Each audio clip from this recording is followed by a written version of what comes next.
Welcome to Australian Hiker, your online hiking resource. We're your hosts, Tim and Jill Savage.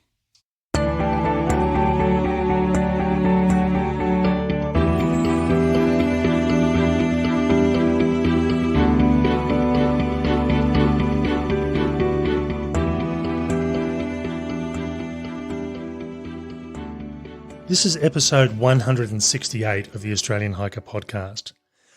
On the 11th of November 2020, Australian Hiker celebrated its 4th birthday, and what a difficult year it's been. In this episode, we reflect on our past year, a difficult one for just about everybody, I think, and look at where we're heading into the future. We hope you enjoy.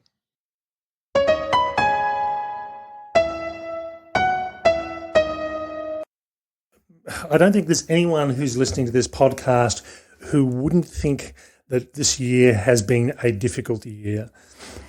Certainly from an Australian perspective, we had the bushfires which started in late 2019 and peaked for many people on the east coast of Australia in early 2020, causing quite a lot of property damage, some loss of life, and certainly impacted us as hikers with a lot of trails and a lot of bushland that we're so used to hiking in being destroyed.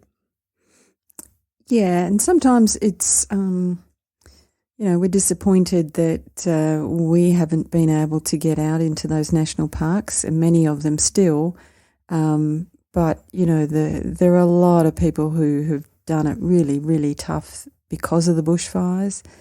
And then along comes COVID, and I was talking to someone today, and I thought, even if you were writing, this great best-selling novel, you probably wouldn't have put all of this together in 1 year and in such a short space of time.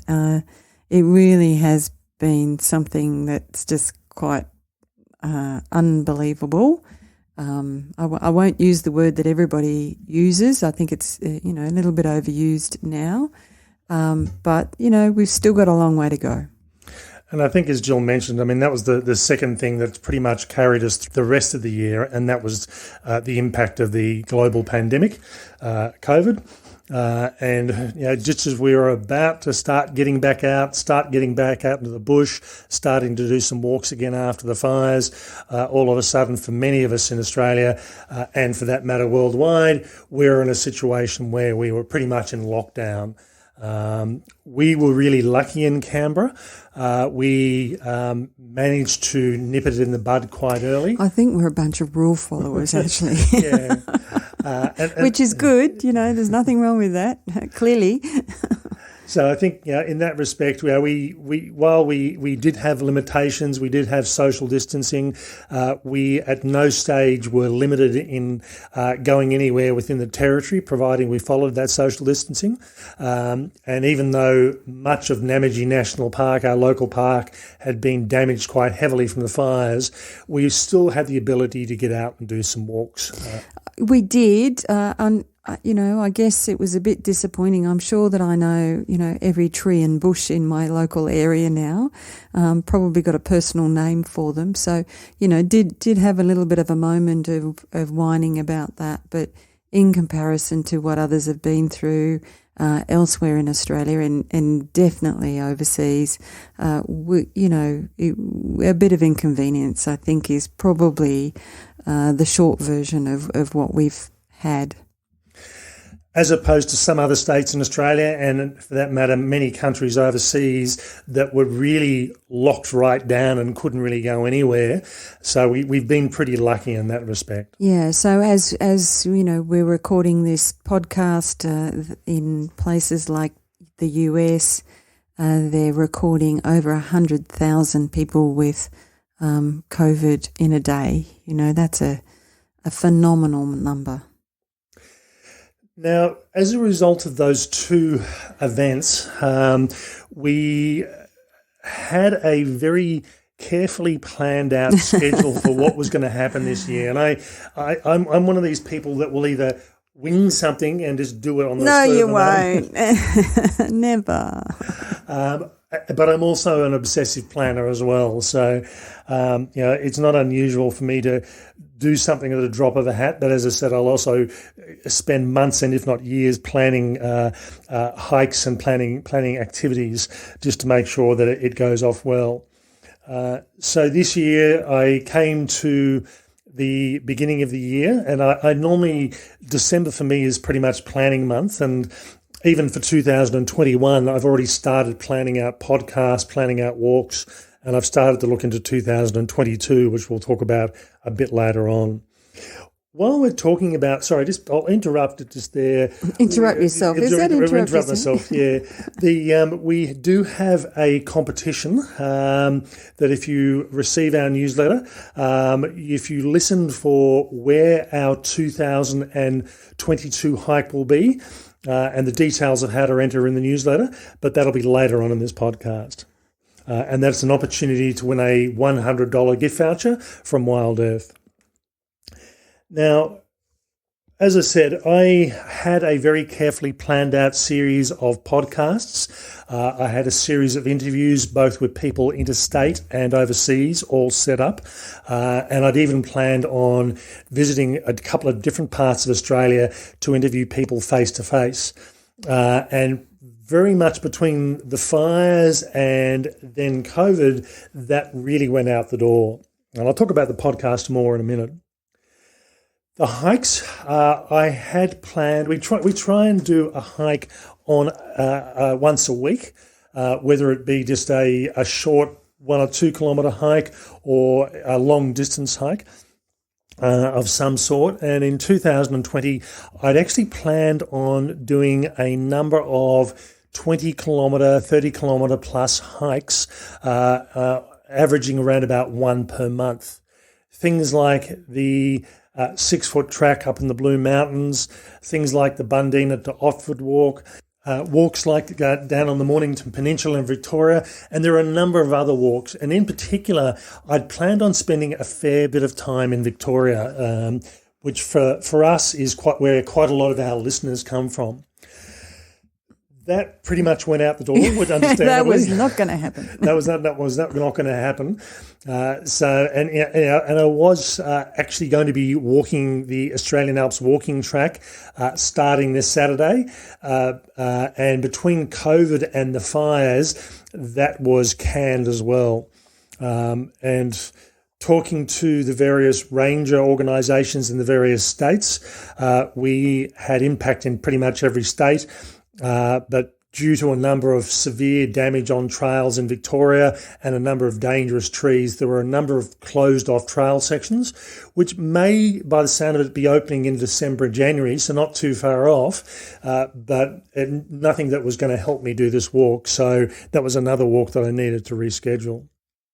So what we ended up doing in relation to the hikes was pulling back onto the Australian Capital Territory and very close in just over the New South Wales border. And for a lot of areas in New South Wales, we were actually able to travel into New South Wales. We weren't restricted from doing that, but we were advised not to unless we really needed to. And so many walks had been damaged because of the fires. We really were limited to our sister city, which is a matter of just kilometres away, Queanbeyan, and then also into Goulburn as well, which is, again, not far north of the border. We ended up doing a number of walks in the Canberra region, which I hadn't actually planned on doing. So typically I try and do walks that are longer than about 1 kilometre long and won't tend to write them up unless there's something really special about them. And there are a number of urban walks we went through and ended up doing in Canberra. To the point now, I have 2 walks left to do in Namadgi National Park, and they are in the heavily fire-damaged areas, and I'm unlikely to be able to do those probably until sometime next year at the earliest. I mean, I think what we've done, perhaps inadvertently, is reinvigorate people's interest and focus on their own backyard. We did some really interesting hikes, short hikes, longer walks without leaving the ACT. So, that's kind of a a nice thing to reinforce for people. And some of the feedback that we've had, by necessity, people have had to look out their window and, climb that hill nearby that perhaps they've never thought about climbing previously. But, I think there are good things about that. I think there's an appreciation of what's close by, an appreciation of the environment that you're operating in. Of course, I get if you're in a multi-storey apartment block in a major city, that's a little bit difficult. But, for probably still a lot of us, we weren't able to go far. But, we did find some greenery.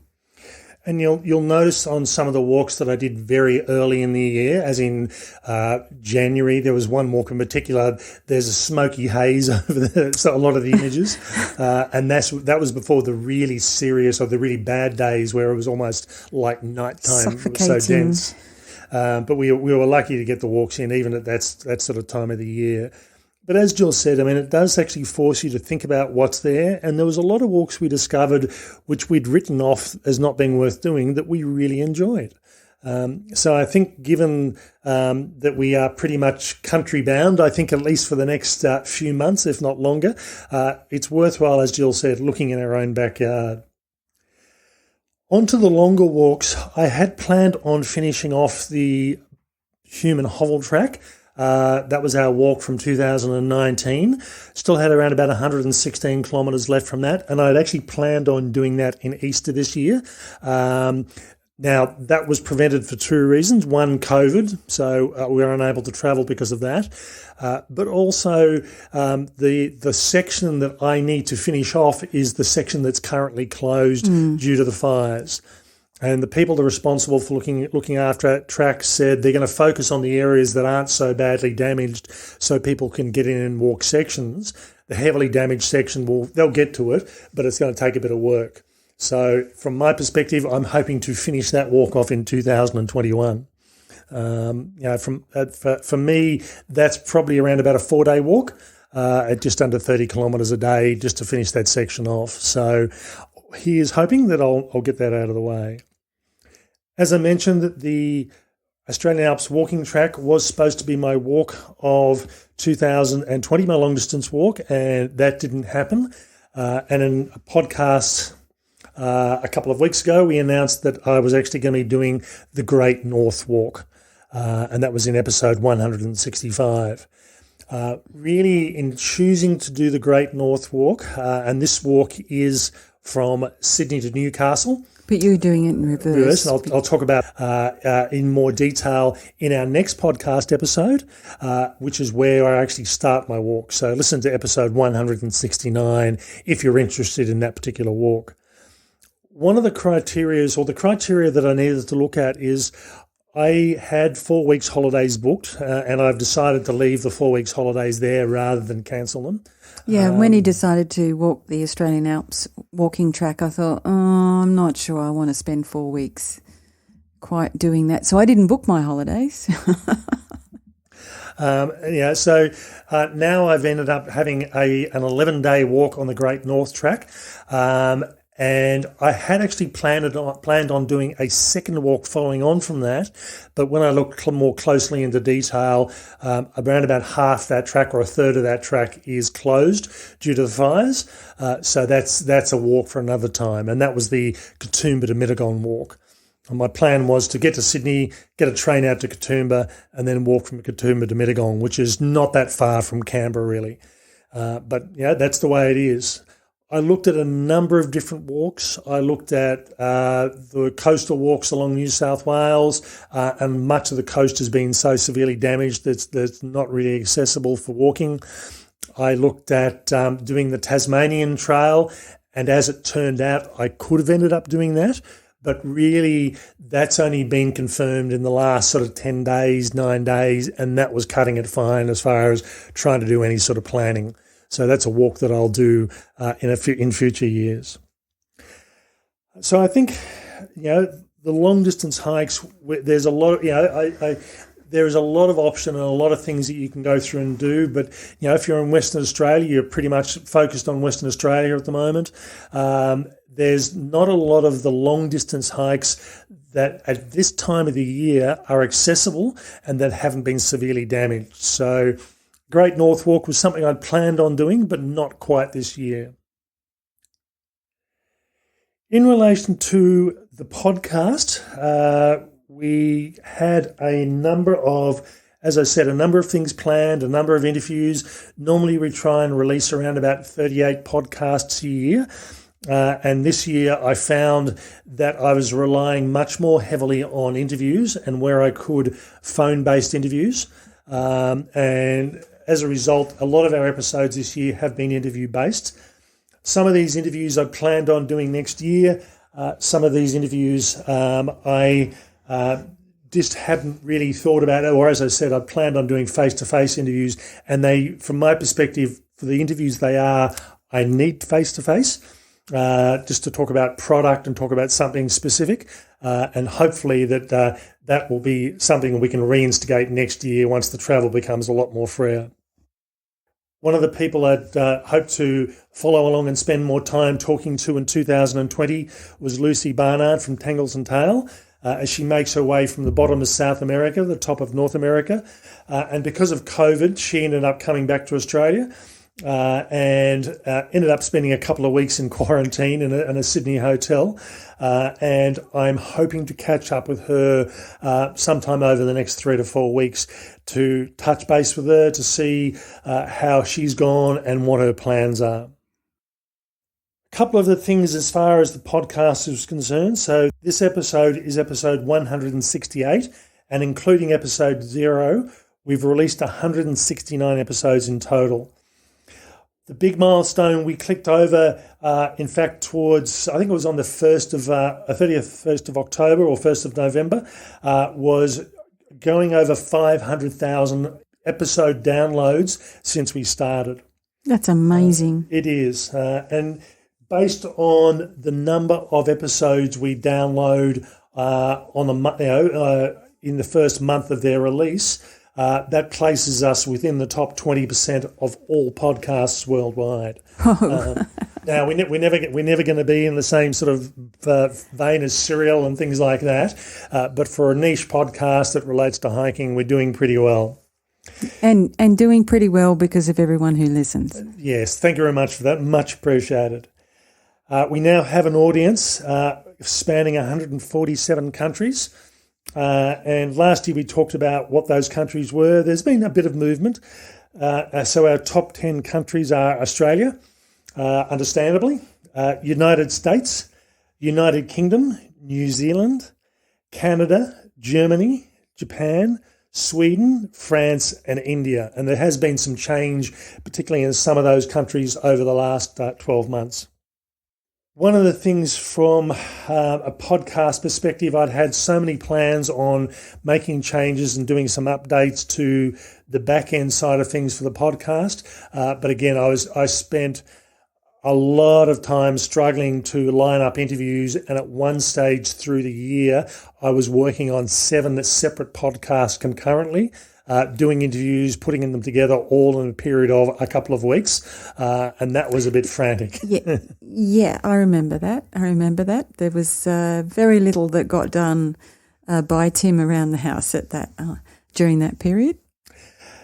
In relation to trail reviews, we now have 175 trail reviews published, and as if you've been listening to us for a while, you're aware Jill's and my view on publishing trail reviews is we're only going to really talk about trails that we have gone through and walked. Our view is that in our trail reviews, and for that matter, our gear reviews, we only want to do reviews of things we have personally walked or used rather than just copying and pasting off the net and saying, hey, this is a wonderful trail, go and do it. Now, the downside of that is we're never going to have thousands and thousands of reviews based on that. And we have decided that at the moment, at least, we're the ones doing the reviews, but it means that we get a consistent review. And we've had a lot of people on the trail reviews say they really appreciate it and appreciate the detail that goes into those. Yeah, and I think this, if we're celebrating the 4th birthday, this is the fundamental, I think, genesis of Australian Hiker, and it was really about our inability to access reliable information, real life information about some of the hikes that we were doing and were wanting to do. So, you can add more, and you can kind of do bits of something and present it as an end to end. But gee, there's nothing like taking every step along the way and really understanding what it's like by the time you get to the end. We now have a trail review in every state and territory of Australia. Now, not Macquarie Island or a couple of places like that, but as far as the mainland and Tasmania, we're every state and territory now. As we said, the long-term plan is to actually expand out into the other states and do a lot more in those other states. That might be the retirement plan too. It could be. We have 378 gear reviews. And this is more gear reviews than any other hiking-based podcast in Australia. Our plan on an annual basis is to do approximately 100 gear reviews, and that's books, equipment, videos, and everything hiking related. So we were a bit thrown out in our reviews. It's a bit hard to test equipment when we physically can't get out and camp. Yeah, there's only so much you can do walking around in your own, very, very landscaped, very civilized backyard. So, it's the sort of thing that from our perspective, we will get back on track with the gear reviews in the coming year and start bringing I've got a tent to review over the next month and a couple of the larger products that will be coming through that I'm aware of that will be coming onto the market. So we're hoping to see the reviews of those over the next few months. Yeah, and I think the other thing, just as an aside on that, the industry is really gearing up, I think, for a big 2021. I think they're still going to bring a lot of stock in. There'll be a lot of new things, and hopefully we'll all be able to get out and, test some stuff out. Certainly we know now that we're national bound, we're bound within our own borders. We're all looking for opportunities to do things within Australia. We've published 179 general articles on hiking practice, safety, recipes, definitions and fitness. Now, this is obviously less than we're not doing those on a weekly basis, and they probably tend to be more along the lines of one every 2 weeks is what we try to do there. And it's been interesting, and we discovered just recently that we hadn't actually done a podcast on getting into hiking. We'd always made the assumption that people were hikers and we were talking about what to do as a beginner, but we'd never talked about getting into hiking. So it's even at episode 168, I have, as I said, started to work on next year's scheduling. We've got a number of articles that I almost come up with an article or two or topic on a weekly basis. So I've got a big backlist of articles to write and to get out and publish.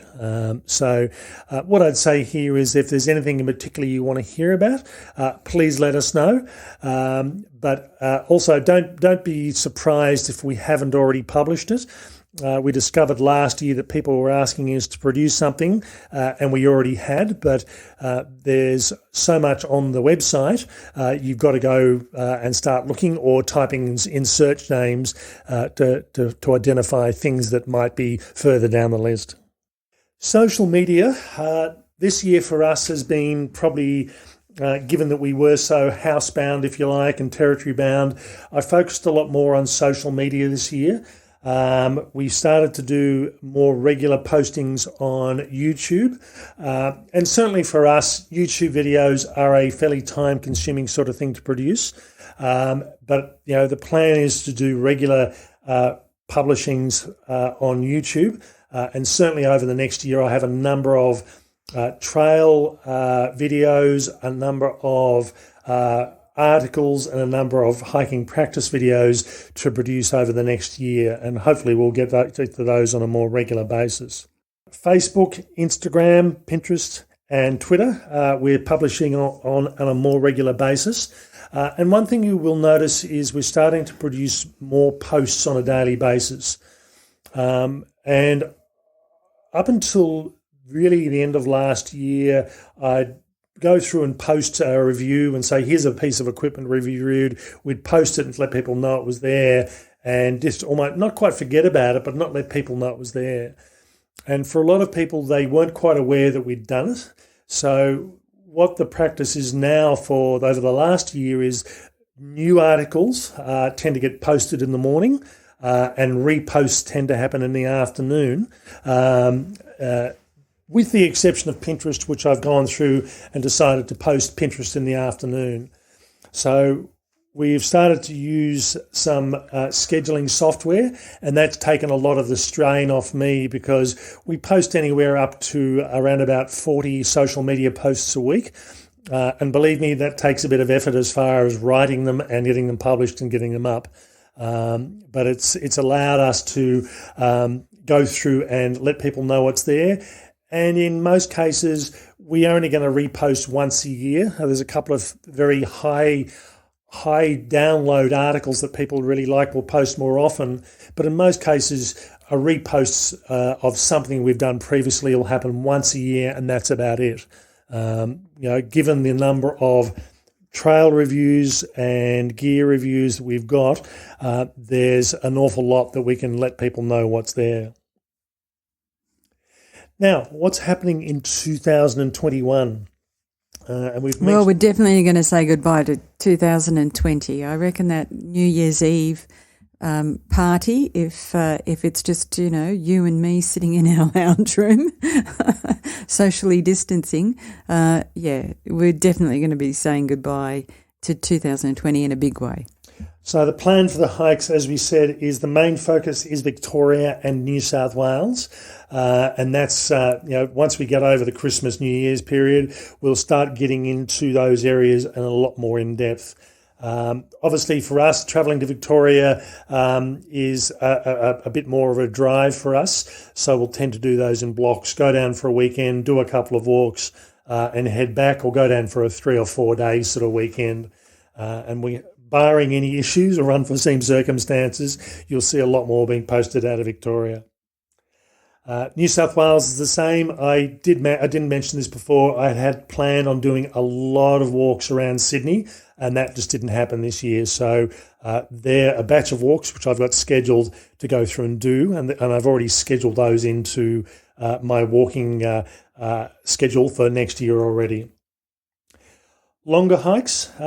So providing it's been resolved, the plan is to finish off the Human Hovel Track, that last 116 kilometres, and that will probably be at Easter in 2021, providing that the fire damage has been remedied and the track is open in that area.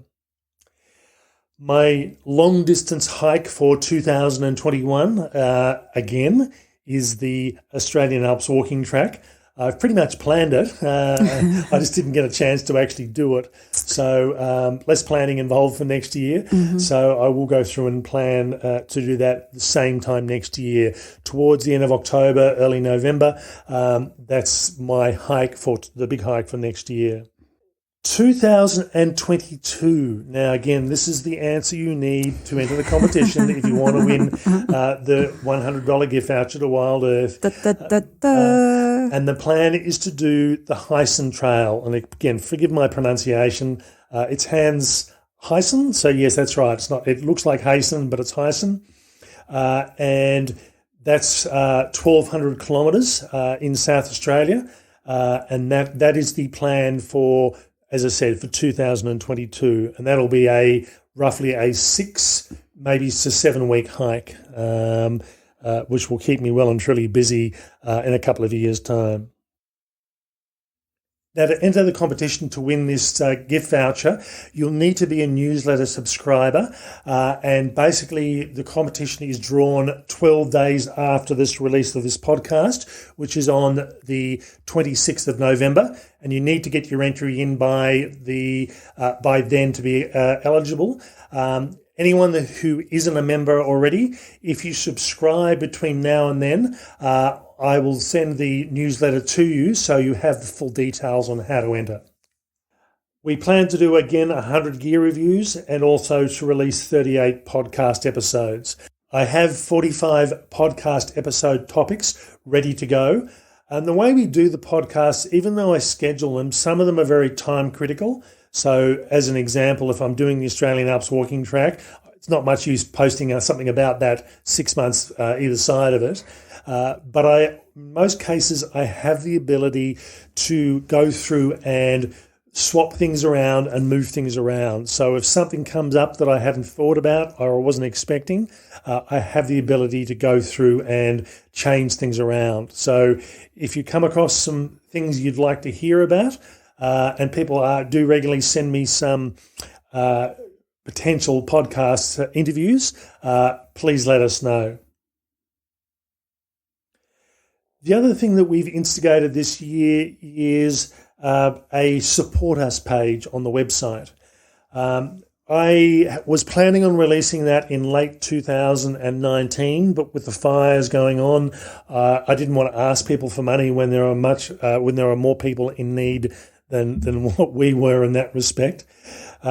So earlier this year, I released the support us page.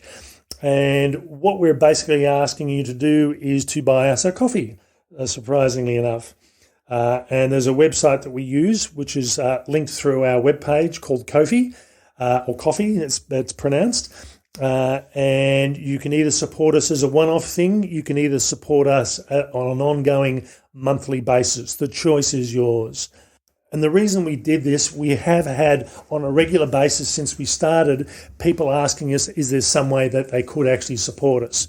So, we thank everyone who has provided funding to us. Producing the podcast, getting the blog to up and going on an annual basis does cost a reasonable amount. And this is, for me, it's a hobby. I enjoy it, but it does help defray some of those costs and hopefully produce more and continue to produce more on a much more regular basis. So we greatly appreciate any help you can give. And if you go to the website and click on the supporters page, we will very gratefully accept anything that people are willing to give. Yeah, and, generosity is just an amazing thing, particularly in such, difficult circumstances that we've had this year. So, yeah, it's very humbling when people do support us in this way, but also when people support us through the comments that we receive and the ratings that we get through the podcast platforms. As Jill's already mentioned, we really do appreciate the support we get from our listeners. Whether it's a financial support or whether people just sending us an email and saying thanks very much, we really appreciate what you do. We really do appreciate that. And we'd like to thank everyone for their support over 2020 and look forward to bringing you lots of hiking information in 2021.